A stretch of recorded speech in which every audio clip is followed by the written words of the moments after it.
और आप लोग कैसे हो? मेरा न्यू वीडियो में आप लोग का वेलकम है। फिर एक धमाका सॉन्ग लेके आ चुका हूँ आप लोग के बीच में। जो भाई मेरे गाना को सुनते हो तो लाइक कीजिए, कमेंट कीजिए, सब्सक्राइब करना भूले, अधिक से शेयर कीजिए ताकि भाई को नोटिफिकेशन मिल सके। यह एक हिंदी ट्रैक पर लिखा हुआ सॉन्ग है। जो भाई मेरे गाना को सुनते हो तो लाइक कीजिए, कमेंट कीजिए, सब्सक्राइब करना भूले और ऑफिशियल बबलू विजुअल के चैनल को अधिक से शेयर कीजिए ताकि भाई को नोटिफिकेशन मिल सके चैनल पर। चलिए इस गाना को लाइन बाय लाइन सुनाते हैं। मस्त लगे तो भाई के लाइक कीजिए, कमेंट कीजिए, सब्सक्राइब करना भूले।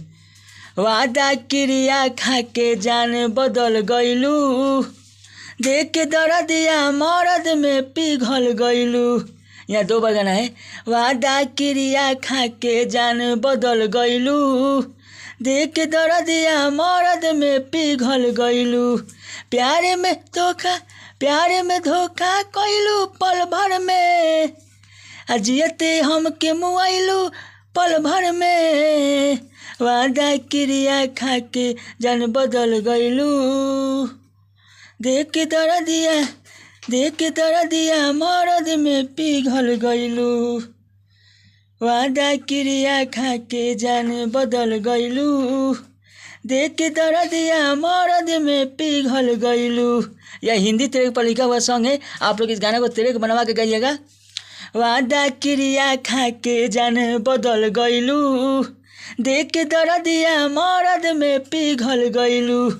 चलिए अंतरा सुनाते हैं। अंतरा आप लोग को मौत लगे तो भाई के लिए लाइक कीजिए, कमेंट कीजिए, सब्सक्राइब करना भूले, अधिक शेयर कीजिए ताकि भाई को नोटिफिकेशन मिल सके। और यह गाना हिंदी ट्रैक पर लिखा हुआ सॉन्ग है।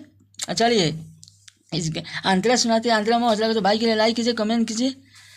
भूलत नइखी जान हम तोहरा सूरतिया के, लागता कि चोरवले बारू दिलावा के छतिया के। यहाँ दो बार गाना है। भूलत नइखी जान हम तोहरा सूरतिया के, लागता कि चोरवले बारू दिलावा के छतिया के।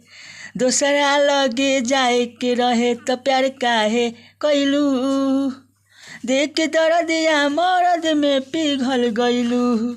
वादा क्रिया खाके जान बदल गईलू, देख के दर्दिया मरद में पिघल गईलू। यहाँ भी दो बार गाना है।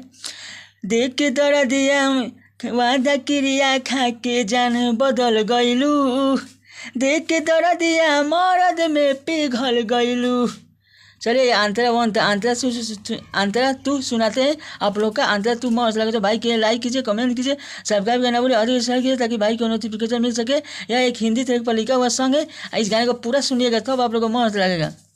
चलिए इस गाना को अंतरा तू सुनिए।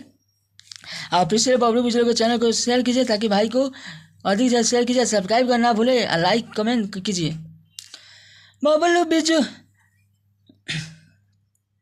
बबलू बिजोड़ के छोड़ गईलू, देखे दिल में गम, जिए खाती पिया तानी रोज जाके रम। यहाँ दो बार गाना है। बबलू बिजोड़ के छोड़ गईलू, देखे दिल में गम, जिया तानी पिया तानी रोज जाके रम। दिल में आके दिल के तू निकल गईलू। यहाँ भी दो बार गाना है। दिल में आके दिल से तू निकल गईलू, देख के दर्दिया मरद में पिघल गईलू। वादा क्रिया खाके जान बदल गईलू, देख के दर्दिया मरद में पिघल गईलू। यह हिंदी ट्रैक पर लिखा हुआ सॉन्ग है। और आप लोग इस गाना को सुनते हो तो लाइक कीजिए, कमेंट कीजिए, सब्सक्राइब करना न भूले और मेरे चैनल को सब्सक्राइब कीजिए और शेयर कीजिए। चलिए अगला वीडियो में आप लोग का वेलकम रहेगा। फिर एक धमाका सॉन्ग लेके आऊँगा आप लोग के बीच में।